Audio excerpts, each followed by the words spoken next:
The doors slammed shut behind me with a sound like a coffin closing, and I did not flinch. I counted 6 guards in the hallway. 2 of them had weapons drawn.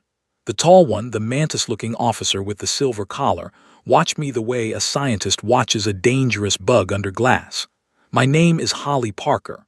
I am a human doctor from Earth, and I had just walked, smiling, into the most feared testing center in the known galaxy. The air inside was cold. Not normal cold. A strange, sharp cold that made my skin feel like paper.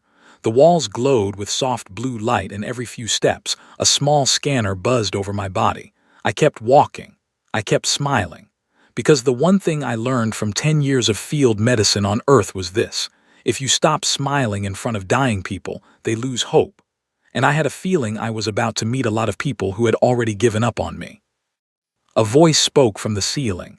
It was flat, cold, translated through some machine. "Human applicant Parker, step onto the silver circle." I stepped onto it. The floor lit up under my boots, and a soft ring of light moved up my body head to toe. My heart beat normal. My hands were steady. I had seen worse things than glowing floors. I had pulled a man out of a burning truck in a desert war zone while the sky was on fire above me. A glowing floor was, frankly, polite. Name: Holly Parker. Species: human. Homeworld. I smiled wider. Earth. There was a pause, a long one. Then 3 of the guards stepped back. I am not joking. They actually stepped back. Like I had just told them I grew up in a nuclear reactor. The mantis officer made a small sound in his throat, something between a click and a sigh. "Dr. Parker, I am Chief Examiner Vethkel. I will oversee your testing." He walked forward slowly, his long legs folding and unfolding like something from a nightmare painting. His eyes were black and shiny, and they did not blink.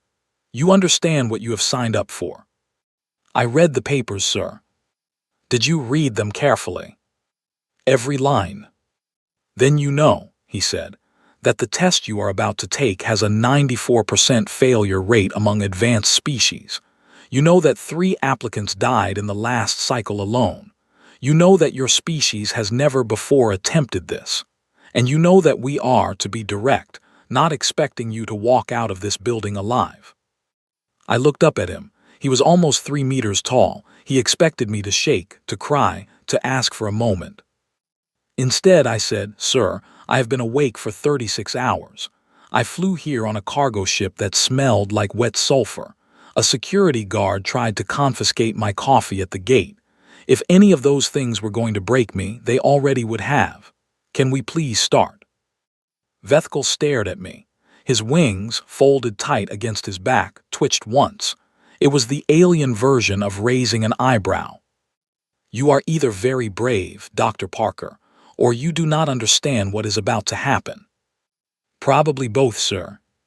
He made a note on his glowing pad. I could not read the alien letters, but from the way his claws tapped the screen, I guessed it was not a kind note. A side door hissed open. Another applicant was being wheeled out on a floating stretcher. It was a tall, thin being with silver skin and huge dark eyes. Its chest was moving too fast. Its fingers were shaking. A medical team in green uniforms moved around it, speaking in hushed voices. As the stretcher passed me, the silver being turned its head and looked at me. Its eyes were wide with fear. Its mouth moved, but no sound came out. It was trying to warn me. I kept my face calm. I nodded at it gently, the way I would nod at a scared child in an emergency room. Then the stretcher passed and the doors closed, and I was alone again with Vethkel and his guards. "That was a senior medic from the Velen Republic," Vethkel said quietly. 40 years of experience, 6 medals of honor. He made it to test 2 before his mind broke. He turned his huge eyes toward me. "Do you still wish to continue, Dr. Parker?" My heart beat a little faster, not from fear, from focus. The same way it beat when I walked into a trauma bay and saw 3 bleeding patients and 1 nurse. I stood up a little straighter. "Lead the way, sir." Vethkel studied me for another long moment. Then he turned and began walking. The guards followed, their boots clicking on the shining floor. I walked behind them and I noticed that the other applicants in the waiting hall had all stopped moving to watch me. Dozens of them, tall insect beings, gelatinous shapes in floating tanks, crystal creatures with surgical arms folded against their bodies. Every one of them watched me pass. Every one of them whispered. I caught a few words in the translator on my collar. Deathworlder, unstable. They sent a human. It will not last an hour. I smiled at them. I did not say anything. I just smiled and kept walking because that is what my face does when things get hard. My mother always said I had a strange face. I smile when I am scared. I smile when I am angry. I smile when I am carrying someone out of a fire. It used to make people think I was crazy. On Earth, I learned to use it. A smile calms a patient. A smile holds a team together. A smile is a tool, the same as a scalpel or a needle.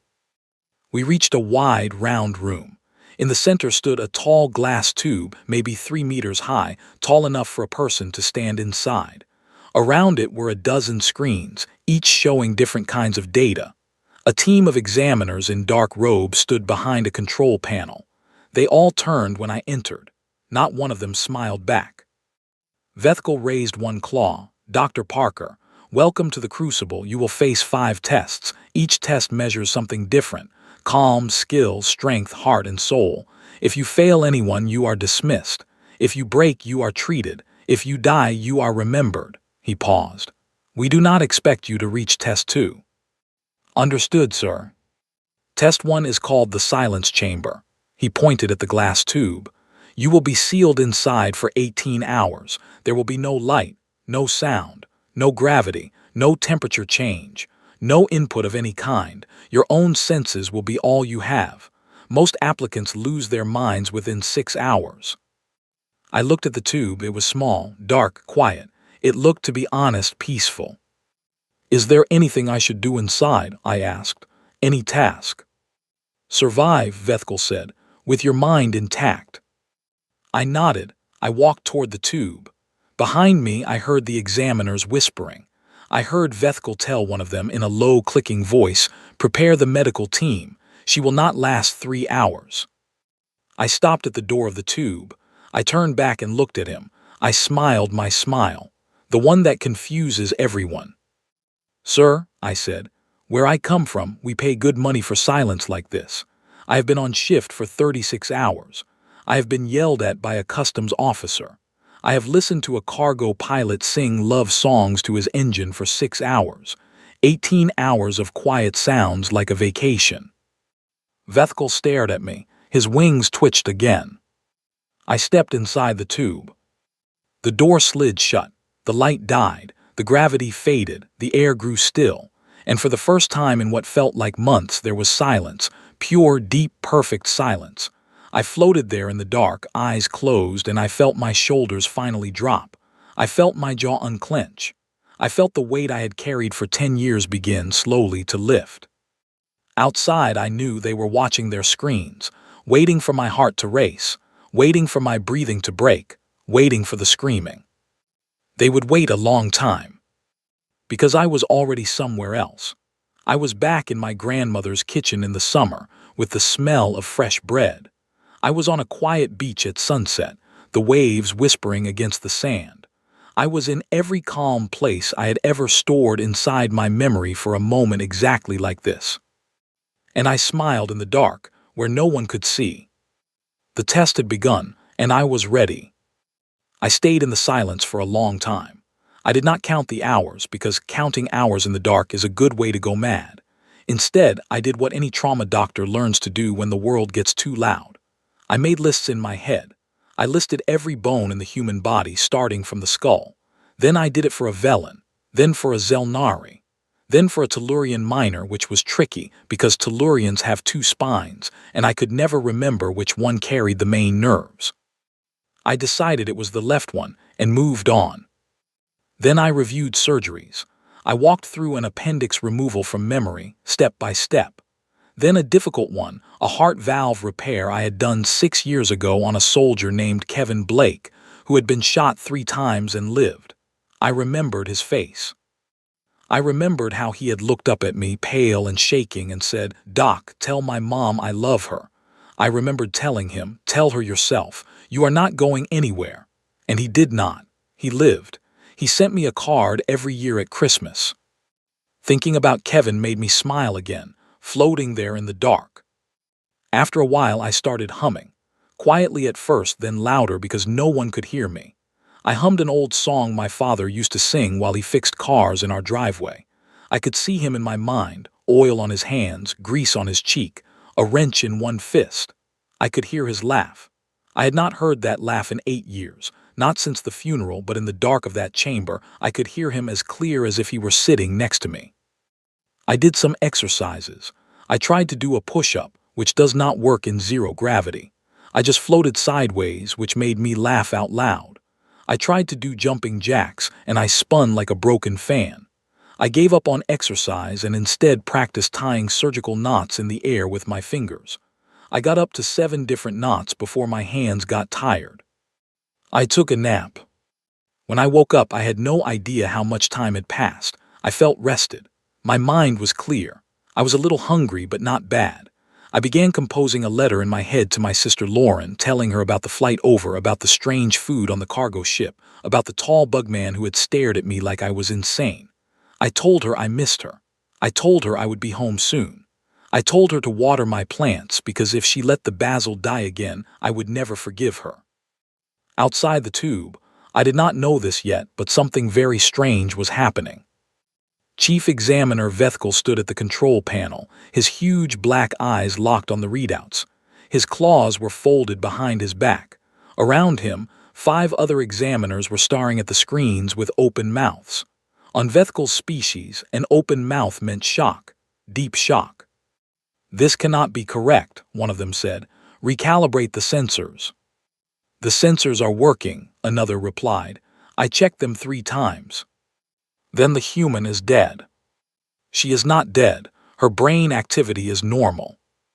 "That is the problem. It is too normal. Her heart rate is dropping. Her breathing is slow. She is—" The examiner paused as if he could not believe the word he was about to say.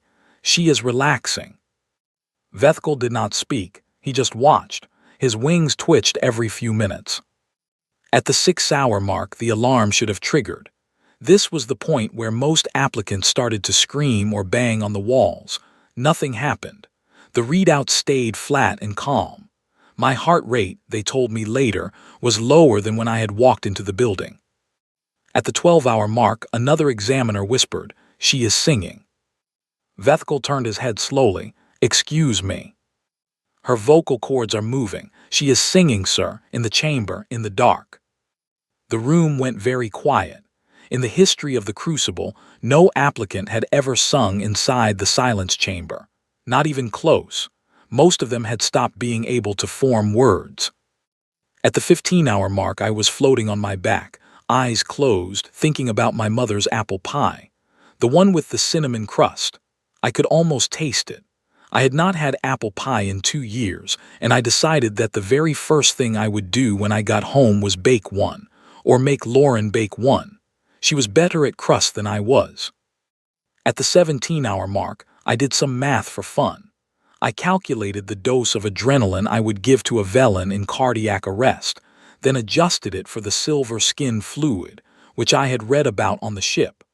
I made a note to myself to check the numbers later in a real medical database. When the 18-hour mark hit, the door of the tube slid open. The lights came back. Gravity returned softly. I floated down to the floor and landed on my feet. I stepped out of the tube. The examiners were staring at me like I was a ghost. Vethkel stood very still, his claws still folded behind his back. I stretched my arms over my head and let out a small sigh. "That was lovely," I said. "Is there coffee?" No one answered. One of the examiners, a short being with 4 eyes, actually took a step back from me. Another one dropped her pen. It clattered on the shining floor. Vethkel spoke at last. His voice was flat, careful. "Dr. Parker, you are aware that you just spent 18 hours in complete sensory isolation?" "Yes, sir." "And you are not distressed?" "I feel great, sir, honestly. Best sleep I have had in months." Vethkel looked down at his glowing pad. Then he looked up at me. Then he looked at his pad again. His claws moved across the screen for a long time. I did not need to read the alien letters this time to know what he was writing. He was rewriting his entire opinion of me. "Come with me," he said finally. His voice had a small new edge to it. Not respect, not yet. Something closer to suspicion, as if he were now certain I was hiding something. "Test 2 begins in 30 minutes. I followed him down a new hallway. The guards walked behind me now, not in front. I noticed that. On Earth, when the guards walk behind you, it means they no longer think you are going to run away. It means they think you might be dangerous. I smiled again, not because I felt dangerous, because my feet were sore and the hallway was very long. Test 2 was held in a wide lab room filled with small tables. On each table sat a sealed glass jar. There were 7 jars. Each jar held a different liquid. Some were clear. Some were cloudy. One was a strange dark red like old wine. Another one was pale green and had small bubbles rising in it. A new examiner stood at the front of the room. She was tall and thin, with long white hair and 6 arms. Each arm ended in a hand. Each hand held a clipboard. She looked me up and down, and her mouth made a small, tight line. "Dr. Parker," she said, "I am Dr. Nessa Quinn. I will oversee Test 2. You will now be exposed to 7 unknown toxins.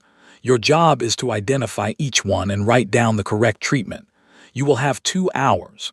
During this time, the air in this room will contain a low background dose of the same toxins. This means you will feel their effects as you work." I blinked. "Forgive me, ma'am. You are going to poison me while I try to diagnose poisons." "Correct. At the same time."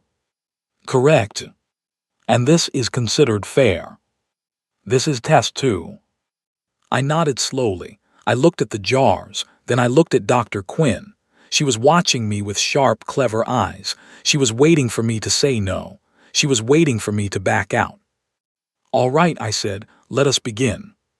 She pressed a button. A soft hiss filled the air. A faint, sweet smell drifted through the room. I recognized it in a second. My mouth almost fell open. I bit my lip to keep from laughing. It was capsaicin, pure capsaicin, the stuff inside chili peppers. They were trying to take me down with hot sauce. I walked to the first jar, lifted it carefully, and sniffed. A warm, sharp smell, spicy, a little smoky. I picked up the testing strip next to the jar and dipped it in. The color changed to bright orange. Yes, definitely capsaicin. I wrote down the name and the treatment, which was very simple: milk, or any fatty food. The human body could handle it at this dose without even breaking a sweat. I moved to the second jar, a clear liquid. I sniffed it carefully. My eyes watered. Ethanol, pure drinking alcohol. At this level in the air, it would make a small bird dizzy. I wrote down the name. I also wrote a small note in the margin for myself. They were trying to kill me with tequila. The third jar was harder. It smelled of nothing. I took a small sample, held it up to the light, and watched how it moved, too thick for water, too thin for oil. I tested it with a second strip and the color changed to deep blue. I did not know the name, but I knew the reaction. This was a nerve agent, but a weak one. I wrote down the treatment: atropine, activated charcoal, fluids, keep the patient calm. I could feel a slight tingle in my fingertips now. The background toxins were starting to touch me. I ignored it. I kept working. By the time I reached the 7th jar, my head was aching a little. My vision had a faint blur around the edges. My throat was dry, but my hands were steady and my mind was clear. A human body is not pretty, but it is tough. Our ancestors ate strange berries and drank river water and survived 3 ice ages. A little airborne poison was not going to stop me. I finished in 52 minutes, less than half the allowed time. I walked up to Dr. Quinn and handed her my answer sheet. She took it with one of her 6 hands and began to read. Her eyes moved down the page. Then they stopped. She read it again. She looked up at me. "You have identified all 7, she said slowly. "Yes, ma'am."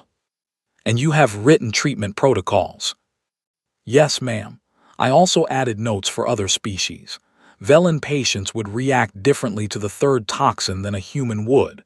I included their doses too, just in case it helps the next applicant. She stared at me. Then, without saying a word, she turned and handed the paper to Vethkel. He read it. He read it again. His wings twitched 3 times fast. "Dr. Parker," he said at last without looking up, "please step into the hallway. Test 3 will begin in 10 minutes." I walked out of the lab. Behind me, I could hear Dr. Quinn and Vethkel speaking in low, fast voices. I did not need a translator to know what they were saying. They were no longer asking whether I was going to fail. They were now asking each other what, in the star's name, I actually was. I smiled at the wall. I was just warming up. The hallway to test 3 was lined with lights that pulsed in a slow, steady rhythm. Red, white, like a heart beating. I walked with Vethkel at my side, and for the first time he did not walk ahead of me. He walked beside me. It was a small thing, but in their culture I had read on the flight over, it was how they showed you were no longer a stranger. You were something else. Not a friend, not yet, but not a specimen either. Test 3, Vethkel said, is the pressure gauntlet. It is the most common test at which applicants fail, not because of skill, because of chaos. Chaos, I repeated. You will be placed in a simulated mass casualty event. 40 patients, 30 minutes. The environment will shift. Gravity will change. Equipment will fail. The patients will be of different species. Some will speak, some will scream, some will beg, some will die. Some will die no matter what you do. You will have to choose who to save and who to leave behind. Most applicants cannot make the choice. They freeze. Understood, sir. Dr. Parker. He stopped walking and turned to face me. His huge black eyes were level with mine. This test does not measure if you are a good doctor. We know you are. This test measures if you can stay a good doctor while the world is ending around you. I looked up at him. I did not smile this time. I wanted him to see my face clean. Sir, I said, where I come from, the world ends every Tuesday. Then it ends again on Friday. Then it ends on the weekend if you are unlucky. The world ending is just another shift. His wings stilled. He studied me for a long moment. Then he nodded once slowly and opened the door. The training hall was huge, maybe the size of a stadium. The floor was made of soft white panels, and as I stepped inside, the panels shifted and moved, rearranging themselves into the shape of a ruined city street. Buildings rose around me in seconds, fake but convincing. Smoke began to drift from vents in the floor. In the distance, I heard shouting, crying, the sound of running feet. Then the patients appeared. They were not real, but they were not quite fake either. They were advanced simulations, holograms with weight, with fake blood, with working wounds. A man with a broken leg dragged himself across the ground toward me. A woman held a limp child in her arms and screamed for help. A small furred being with 4 arms was trapped under a fallen wall, crying in a language my translator could barely keep up with. The clock started, 30 minutes, 40 patients, 1 medic. I took a deep breath.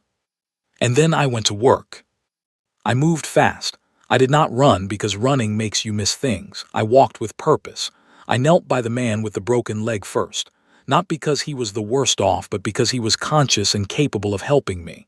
I tied a rough splint with a piece of his shirt and a piece of metal from the ground. I handed him a pressure bandage from my field kit. You are going to help me, I said. Every person I mark with a blue tag you watch, understand? He nodded, eyes wide. He was a Tellurian. His second spine was curved but not broken. He would live. I moved on. I tagged patients fast. Red for those who would die no matter what I did, so we did not waste time. Yellow for those who could wait. Green for those who could walk. Blue for those who needed me right now.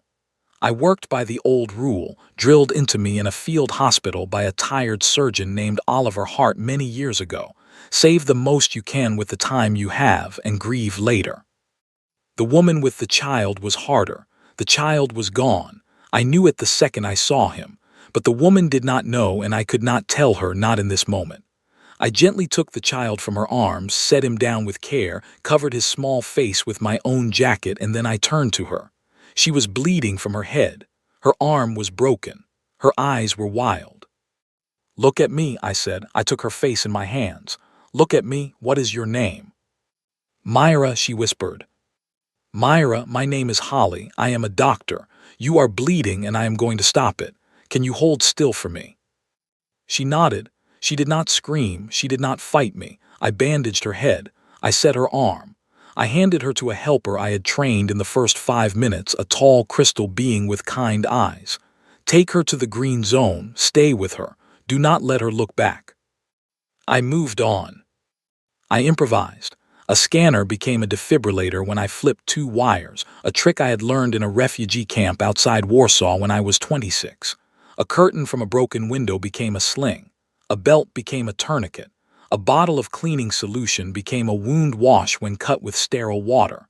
I worked with whatever I could find because that is what a field medic does. You do not get the hospital, you get the street, and you make the street into a hospital. At the 15-minute mark, I was ahead of schedule. I had tagged every patient. 18 were stable. 10 were in treatment. 6 were too far gone and had been marked red. 6 were being moved by my helpers toward the evacuation zone the simulation had marked as a safe point. Then something unusual happened. A small Zelnari boy, one of the simulated patients, began to shake. It was not the kind of shaking the simulation was supposed to show. I knew, the second I saw it, that this was not part of the test. This was real. I was right. Later I would learn that a young Zelnari, an observer's child, had wandered into the testing hall by accident, drawn by the noise. He had collapsed from the stress of seeing the simulation. His small body was going into real cardiac arrest. I did not hesitate. I dropped my clipboard. I ran to him. His body was tiny, his chest fluttering fast and wrong. I pressed my fingers to his small neck and found the pulse, thready and weak. I knew Zelnari anatomy only from my flight reading. Their hearts sat higher in the chest, on the left side, close to the shoulder. Their ribs were softer. Their breathing was fast by human standards. I started compressions. Careful, small, I counted out loud. 1, 2, 3, 4. Around me, I heard the simulation pause. The chaos froze. The fake patient stopped moving. The lights dimmed. An alarm began to sound at the control booth. I did not look up. I kept counting. 15, 16, 17. Someone was shouting behind me. Vethkel's voice, I think. He was running. I did not turn around. "Breathe, little one," I whispered. "Come on, breathe for me." I gave a small, careful rescue breath. The Zelnari had tiny lungs. Too much air would burst them. I breathed a whisper into him, then another, then back to compressions.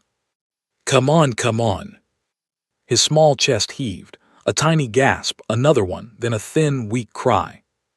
He was breathing. The examiners rushed in. A real medical team surrounded him, lifting him carefully onto a stretcher. I stepped back and let them work. My hands were shaking. My knees felt weak. I realized my shirt was wet with sweat and my mouth tasted like metal, but the boy was alive. Vethkel stood beside me. His huge eyes were locked on the stretcher as the real medical team rolled it out of the hall. "That was my sister's son," he said quietly. "Joran. He is only 4 years old. He was not supposed to be in the building." I looked up at him. He was not looking at me. He was watching the door where they had taken the boy. "He will be all right, sir," I said softly. His pulse was back before they reached him. His color is returning. He was frightened, not broken. Vethkel closed his eyes. For a long moment he did not speak. Then he opened them again and finally looked at me. Something had changed in his face. I could not name it, but it was new. "You stopped the test," he said. "You abandoned your score to save a real child."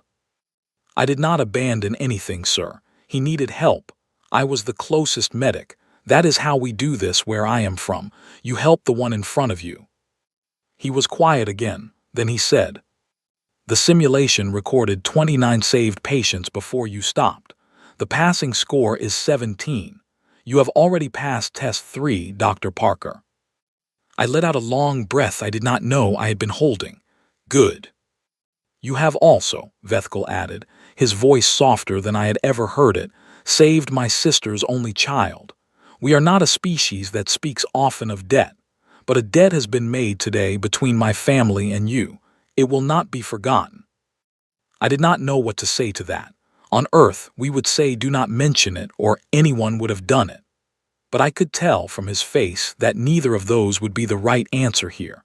So I just nodded and I placed my hand gently on his arm, the way I would touch a patient's family member in a hospital hallway. It was the most I could say without words. He looked down at my hand, then back up at my face. "Come," he said. "Test 4 begins in 1 hour. You will want to rest." "Is test 4 harder, sir?" He paused for a long moment. "Dr. Parker," he said at last, "test 4 is where the great ones break, not the ones who fail the first 3, the ones who pass them, because test 4 is not a test of skill, it is a test of the heart, and the heart is the only thing we cannot train." He began to walk. I followed. Behind me, the white floor of the training hall slowly folded itself back into smooth panels. The buildings melted down. The smoke cleared. The simulated patients disappeared one by one. By the time I reached the door, the hall looked like nothing had ever happened in it at all. But something had happened. 2 things, really. First, a small boy had lived who had almost died. And second, for the first time in the long history of the Crucible, a chief examiner had walked beside a human as an equal. I did not know, as I walked that long hallway, that the worst was still ahead. I did not know yet what test 4 truly was. I would know soon. They gave me 1 hour to rest before test 4. I used half of it.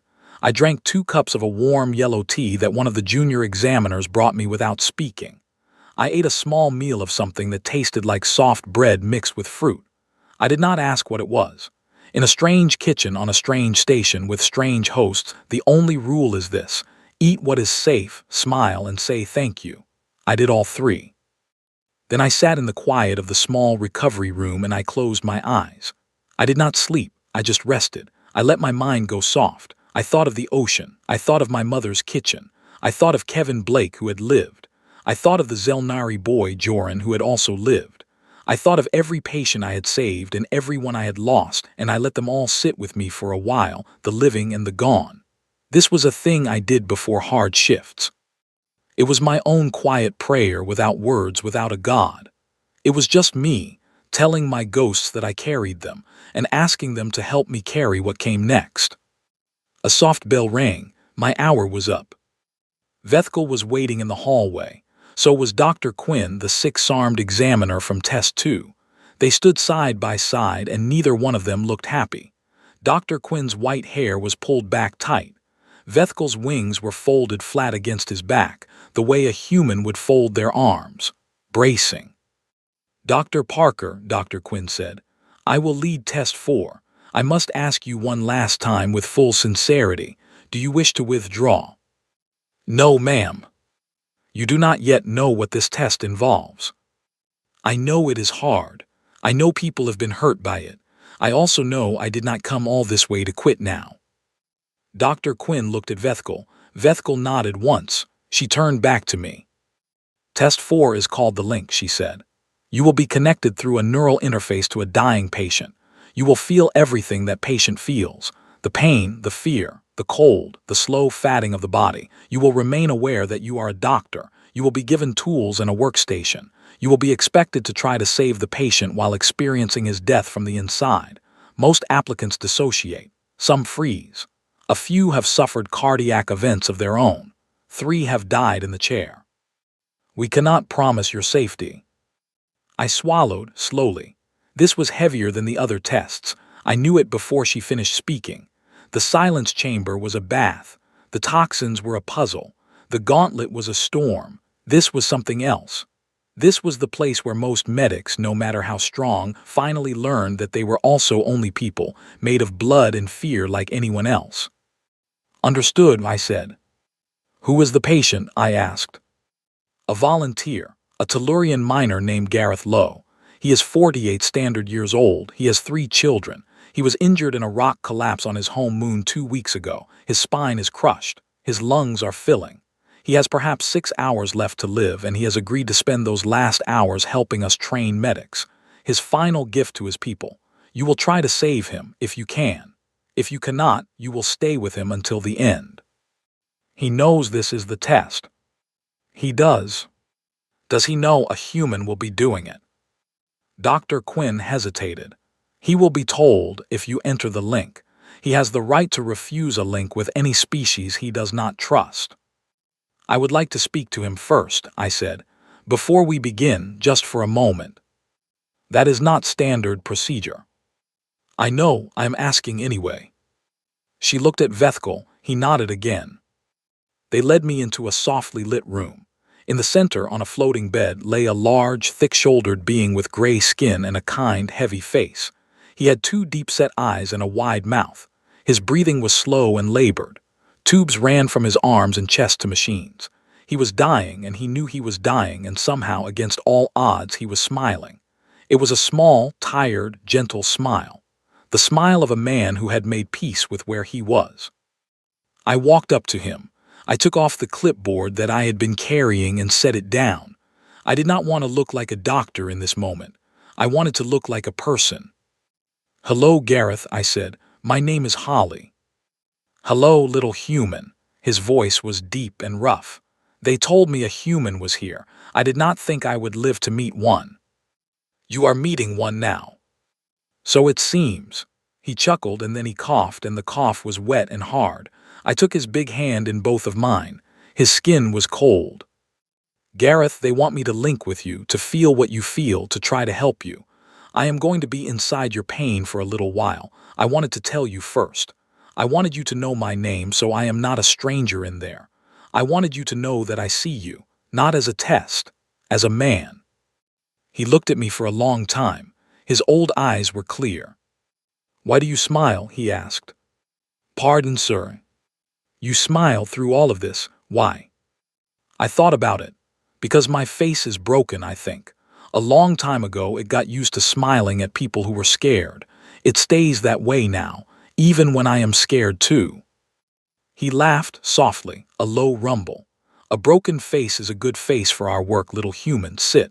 Let us begin. I am not afraid of you. I am afraid of dying alone, and you are here, so I am no longer afraid.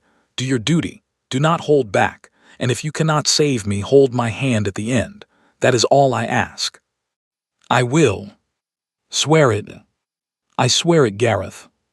He squeezed my fingers weakly. "Good, then come, let us go." The technicians fitted a thin silver circle to my head, another to his. Cables ran between us, glowing a soft blue. Dr. Quinn stood at a console. Vethkel stood by the door. He looked, I thought, worried. He looked, in fact, afraid for me. It was a small kindness in his alien face. "Linking in 3, Dr. Quinn said. 2, 1. The world vanished.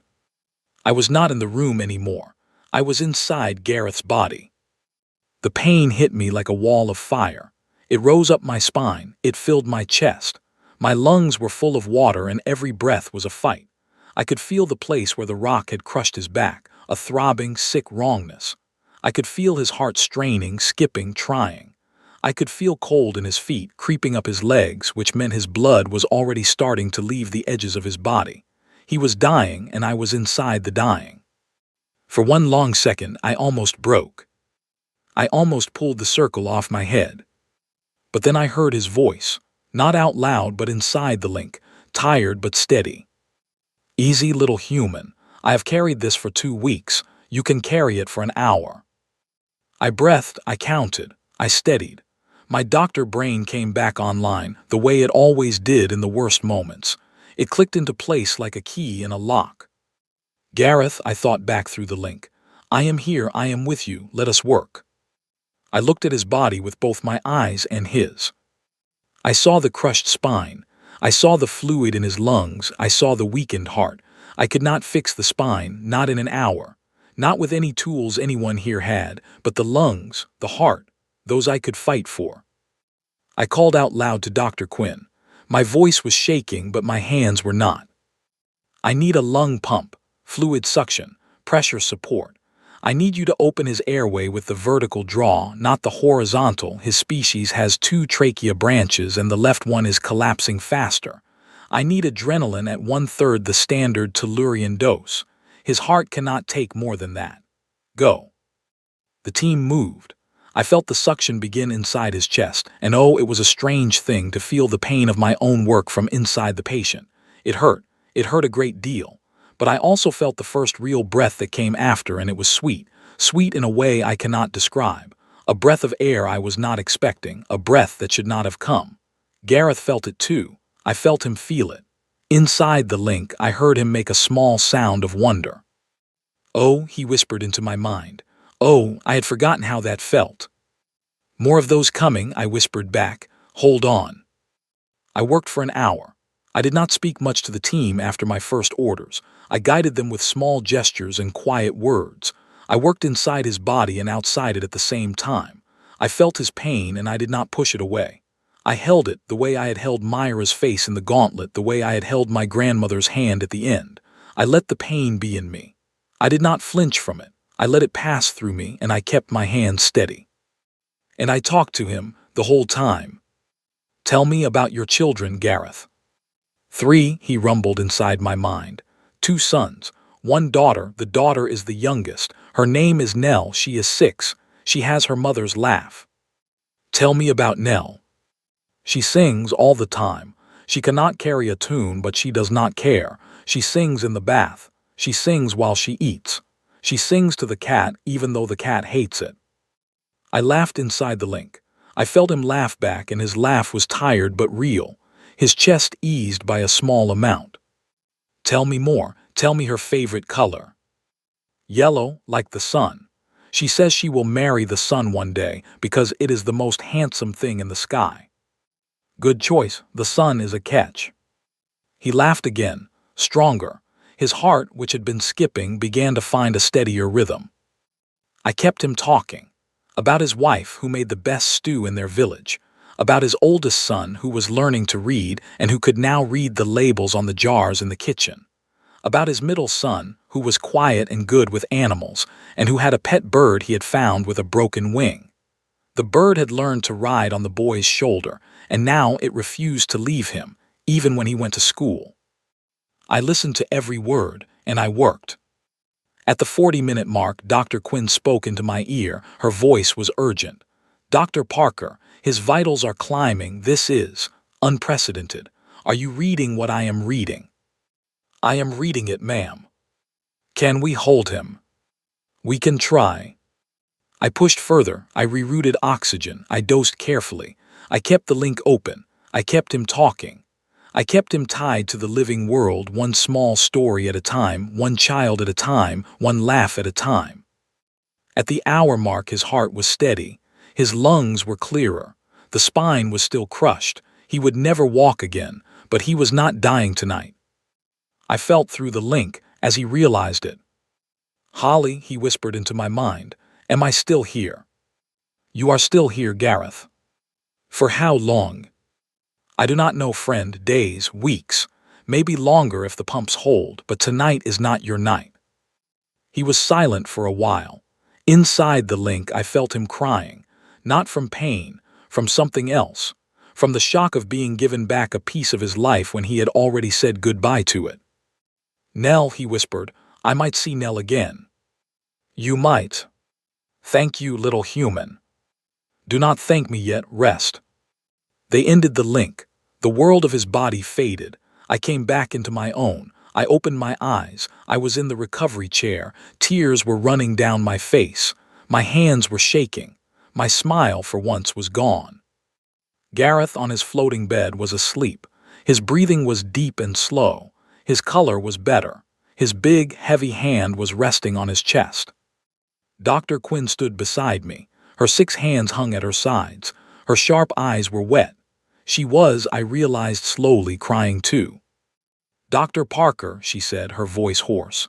In the history of the link test, no applicant has ever spoken with the patient. They try to block him out. They focus only on the body. They treat the link as a noise to be silenced. You, she paused, you let him in. Of course I did, I said quietly. He was dying alone. That was the worst thing in the room, not the pain, the alone. Vethkel stepped forward. His huge black eyes were steady on mine. His wings were still. His voice, when it came, was different from any tone I had heard from him yet. Quiet, almost gentle. Dr. Parker, you have passed test 4. You have also, I believe, done something no being in this station has done in 100 years. You have made the link into a kindness instead of a punishment. The records will show this. I wiped my face. I tried to smile. My broken face obeyed slowly. Thank you, sir. Rest, he said. Test 5 will come at dawn. Sir, one question. Yes. What is test 5? He looked at me for a long moment. Test 5, he said, has never been given before. It was designed to be honest to stop people like you, people who passed the first 4. The board added it last cycle after we lost 3 applicants we should not have lost. It is a test of the soul, Dr. Parker, not of what you can do, of what you will do when nothing you do is enough. He paused. Then he said, softly, the first thing I ever heard him say that sounded like friendship. Sleep well, human. You have earned the night. He left. I sat in the quiet room for a long time. Gareth slept on his bed, alive, breathing. I thought about his daughter, Nell, who liked the color yellow and who sang off-key to a cat that hated her. I thought about my own bed back on Earth, which I had not seen in weeks. I thought about dawn and what it might bring. I did not sleep much. But I did smile. My face had started to work again. Dawn on Kepler Station was not a real dawn. It was a soft pink light that slowly warmed the walls of my recovery room, rising from the floor panels in a slow, gentle wave. It was meant to feel like a sunrise. It did a little. Not like Earth. Not like a real morning where birds sing and a breeze moves the curtains. But it was a kind try, and I was grateful for it. I was sitting on the edge of my small bed when the door chimed. I was already in my uniform. I had not slept much, maybe 2 hours at most, but my eyes were clear and my hands were steady, and that was enough. The door slid open. Vethkel stood there. Behind him were not just the examiners, but a full line of officials I had not seen before, dressed in dark robes with silver edges. They filled the hallway. Every one of them was watching me. No one spoke. Dr. Parker, Vethkel said, it is time. Sir, I stood. Tell me what I am walking into, please. No more surprises. He studied me for a long moment. Then he nodded. It was a sign of respect, I understood now. He was going to give me the truth. Test 5, he said, is a simulation, but it is not like the others. It is run by the station's most advanced mind, a computer we call the architect. The architect was built with one task, to create a scenario that no living medic can handle, a no-win case, a perfect, impossible situation. The architect studies your files, your skills, your fears, your strengths, and then it builds a world that is designed precisely to break you. How long does the test last? As long as you can last. It ends when you break or when the architect chooses to release you. What counts as breaking? When you stop trying, when you weep and curl and give up, when you scream for an exit. The exit is always one word away. You need only say it. You need only say stop, and the simulation will end and you will be pulled out. And if I do not say it, then the test continues, and the architect increases the pain and the losses until you do. I was quiet for a while. I pulled on my boots. I tied the laces. I breathed in through my nose and out through my mouth. All right, I said, let us go. He led me down the hallway. The officials walked behind us in their silent line. We passed rooms I had not seen before, training halls, a large garden with strange purple trees, a long wall of names, which I realized were the names of medics who had died serving the Galactic Medical Corps. I slowed for a moment as I passed the wall. I did not know any of the names, but I placed my fingers gently on the wall, just for a second, the way you touch a grave in a cemetery back home. A small hello to strangers who had done hard work. Vethkel saw me do it. He did not speak, but he slowed his walk to match mine for those few seconds. We reached the simulation chamber. It was bigger than any of the others. A huge round room, with a floor of soft gold panels and a ceiling that seemed to open up into an endless dark sky. In the center was a single chair, wrapped in cables, with a silver circle hanging above it like a halo. "Sit," Vethkel said. I sat. The cables moved on their own, wrapping around my wrists and ankles, not tight, just firm. The silver circle lowered onto my head. Dr. Quinn stood at one console. 3 other senior examiners stood at 3 more. They did not look at me. They looked at their screens. "Dr. Parker," Vethkel said, stepping back, "when you are ready." I closed my eyes. I thought of my mother. I thought of my sister. I thought of Gareth, still sleeping in his room, alive. I thought of a small Zelnari boy named Joran. I thought of every patient I had ever lost and everyone I had ever saved. I gathered them all inside me. I stood them around me like a circle of friends. I was not alone, even now. "I am ready," I said. The world vanished. I was standing on a dusty red plain under a burning orange sky. In front of me, a small colony was on fire. Smoke rose in thick black columns. I could hear screaming. I could hear crying. I could hear the low moan of a building collapsing somewhere to the north. A timer appeared in the corner of my vision, floating in the air, burning white. 47 minutes until planetary atmospheric collapse.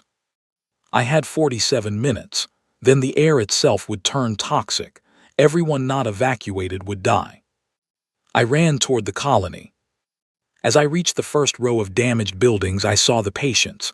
100 of them, at least, spread across the ruined street, some crawling, some lying still, some calling for help, some past calling.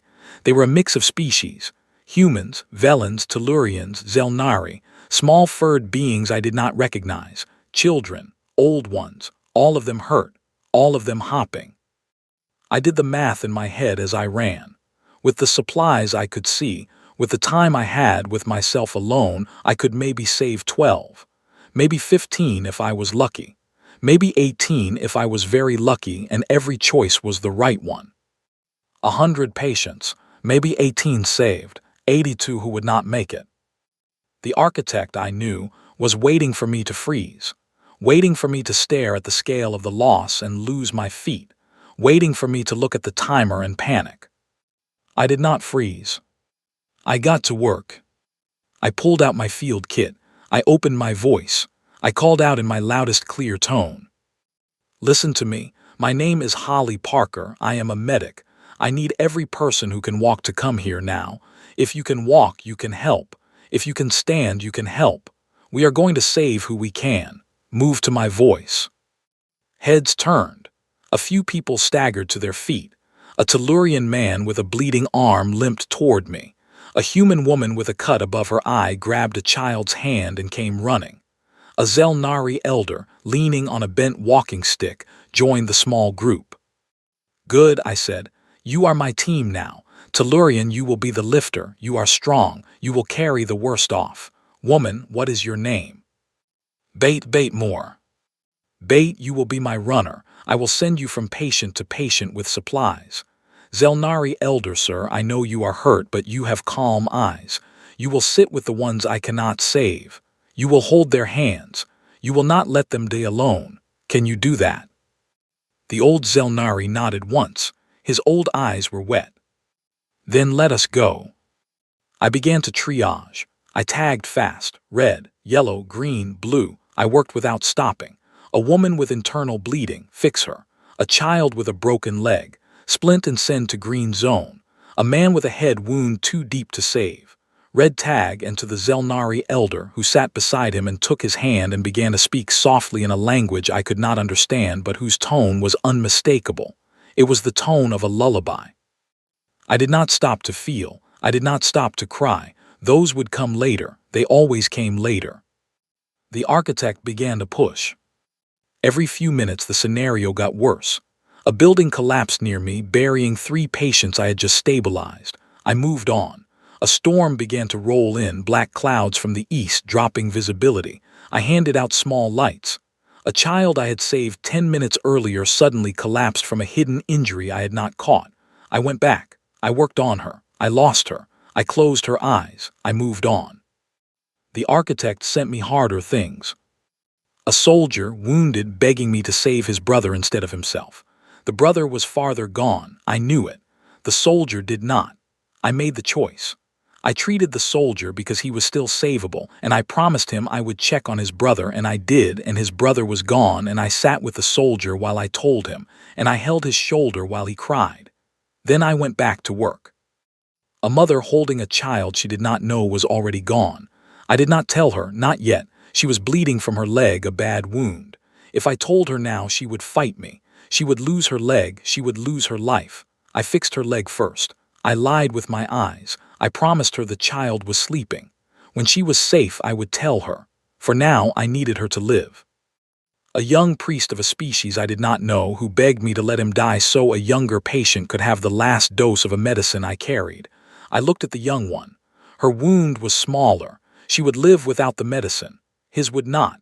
I gave him the medicine. He wept. He thanked me. He blessed me in a language my translator called an ancient tongue. I smiled at him. I moved on. I smiled through all of it. My broken face worked again, not because I was happy, because every patient I passed, every helper I directed, every hand I held needed to see a face that still believed.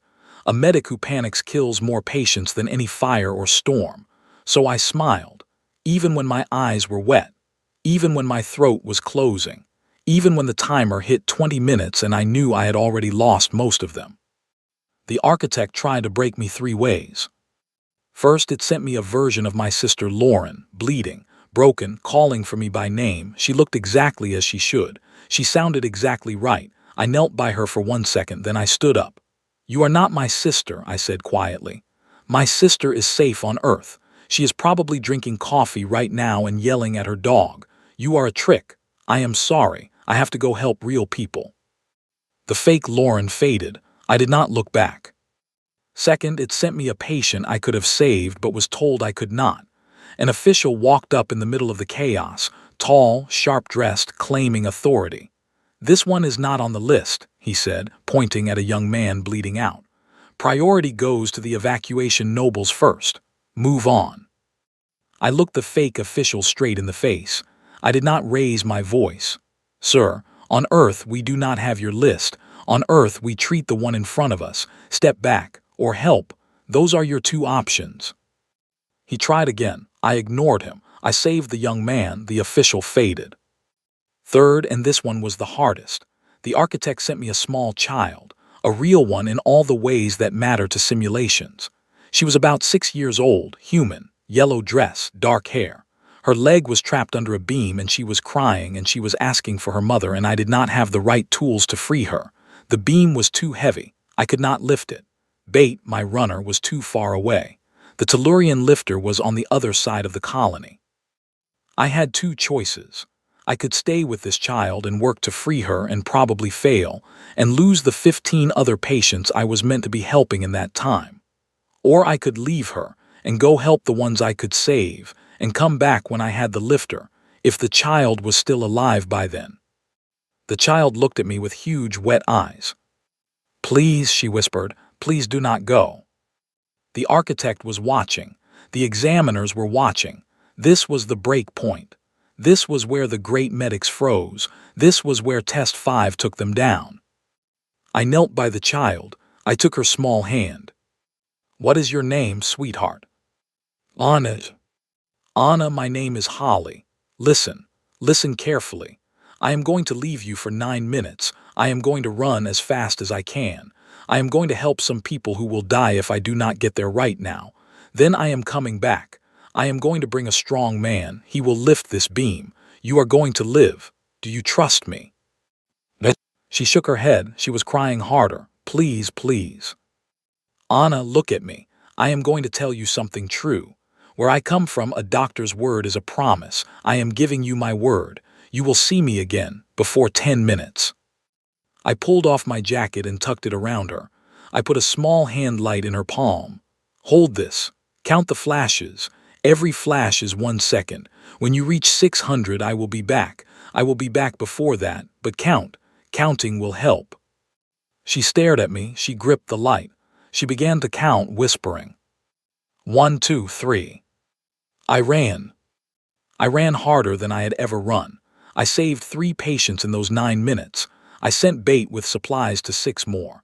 I found the Tellurian lifter and dragged him with me back across the colony. We reached Anna at 8 minutes, 30 seconds. She was still counting. Her voice was small and shaking. The lifter picked up the beam like it was wood. I pulled her out. I splinted her leg. I carried her to the evacuation zone. She did not let go of my hand the whole way. "You came back," she kept whispering. "You came back." Of course I came back, I promised. The architect, I think, did not know what to do with me. The simulation began to escalate. The timer dropped faster. The sky turned darker. The collapses got worse. More patients appeared from the edges of the colony, impossibly many, more than the simulation should have had. It was the architect, I realized, trying to force me to fail, trying to make the impossible truly impossible. I did not stop. I kept working, I kept smiling, I kept going.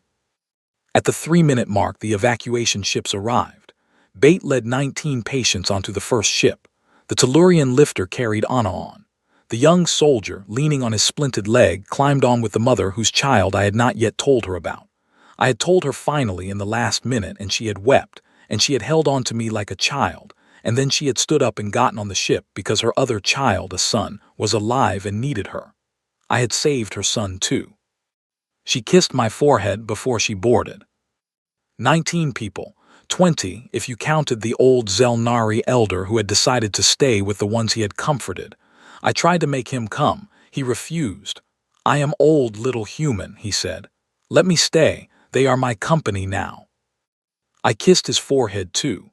I left him holding the hand of a dying woman he had sat with for half an hour. The evacuation ships lifted. I did not go on them. There was no room. There was also, I had decided, something else I had to do. I went back into the colony as the air began to thin. I found the patients I could not move, the red tags, the ones I had marked for death. I sat with them, one by one. I held hands. I said names. I closed eyes. I told each one that they were not alone. The architect pushed further. The pain grew. My own lungs began to burn. The simulation was trying to make me feel the air going bad. I felt it. I kept working. I did not say stop. I knew I could.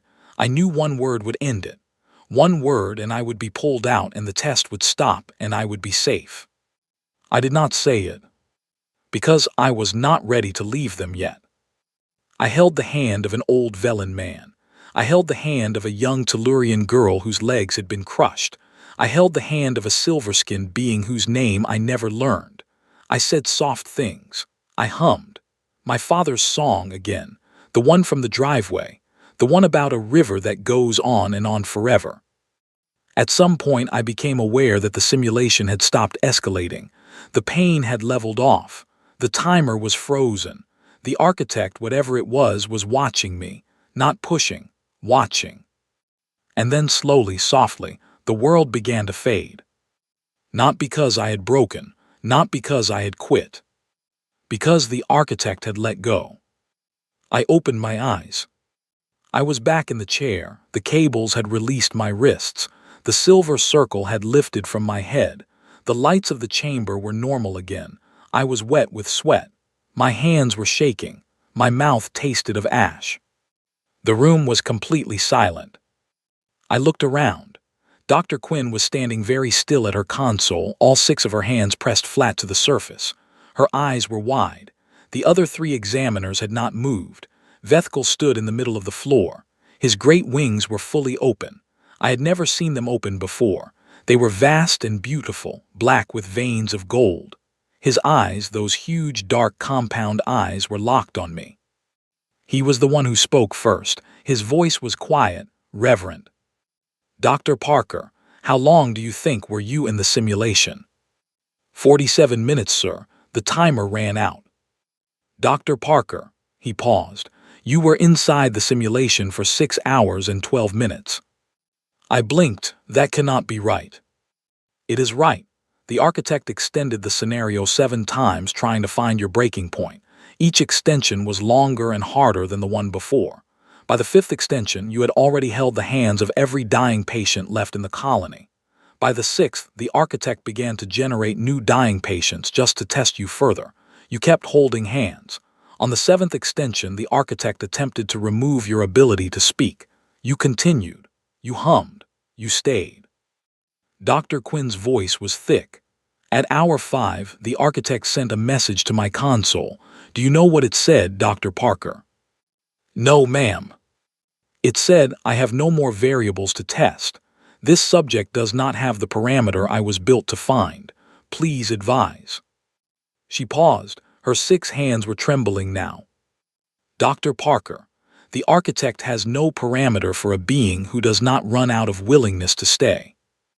Vethkel stepped forward.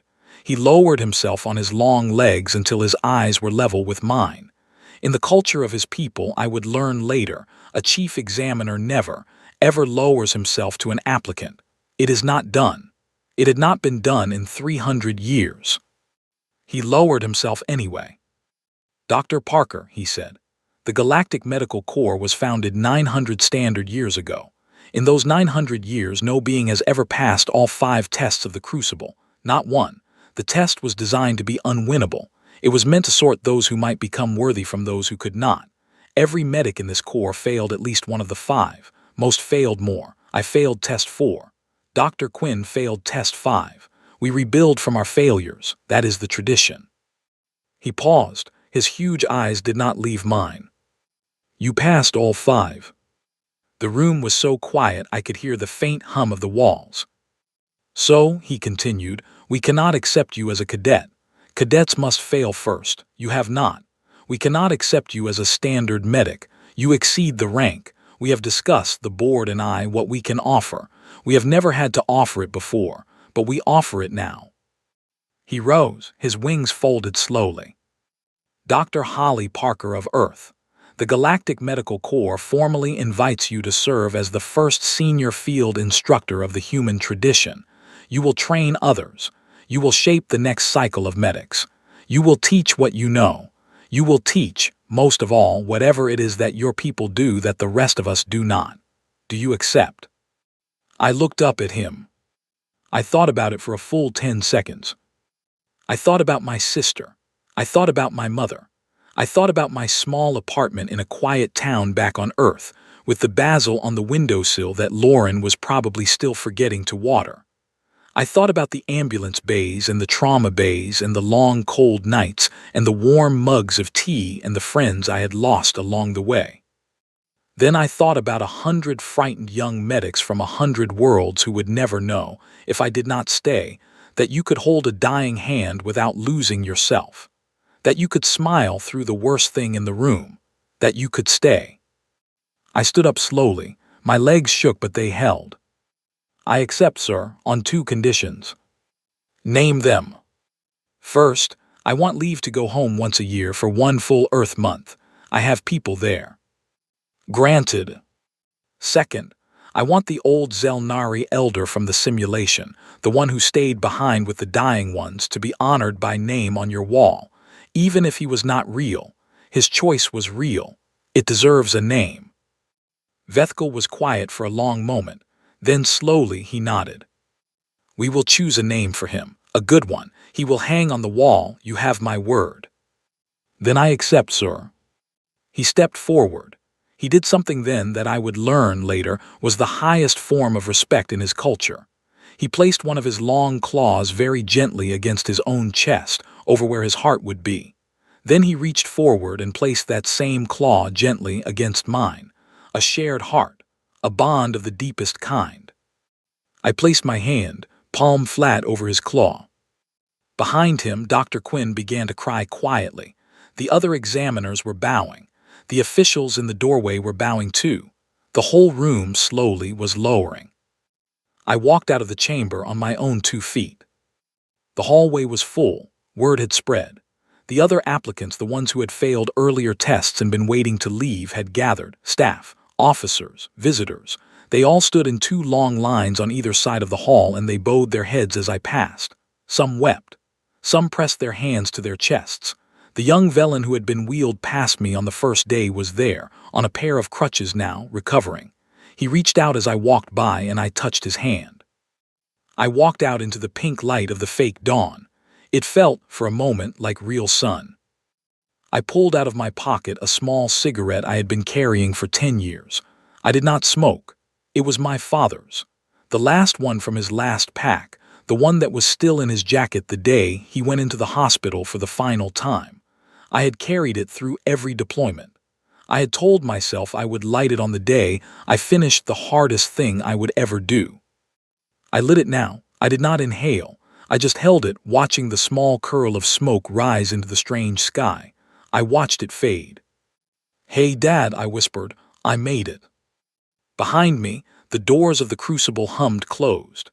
Somewhere inside, a small boy named Joran was playing with a toy in a recovery room. Somewhere inside, a big gray man named Gareth was dreaming of his daughter who sang off-key. Somewhere inside, a tall insectoid officer named Vethkel was writing my name into a book that had not been opened in 900 years. Somewhere ahead of me, across the long dark of space, a galaxy of young medics were growing up, not yet knowing my name, not yet knowing that soon one of them would stand in front of me on a hard day and they would say, "I cannot do this, teacher. It is too much." And I would smile, my broken, stubborn, funny-looking smile. And I would tell them what my people had been telling each other for 100,000 years. I would tell them, you can stay. You can stay with them. You can hold their hand. You can smile even when it hurts. You can carry the ones who cannot carry themselves. You can be tired and sad and frightened and still get up in the morning and do the work. You can lose them and you can grieve them and you can go on.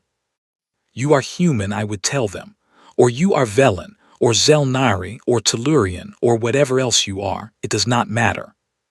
You are a healer, and healers stay. I took a last long look at the stars. I tucked the cigarette, still glowing softly, into a small metal case I kept for it. I turned back toward the core building. I had work to do, a whole galaxy of it. And for the first time in a very long time, I was not smiling because I had to. I was smiling because I wanted to. The end.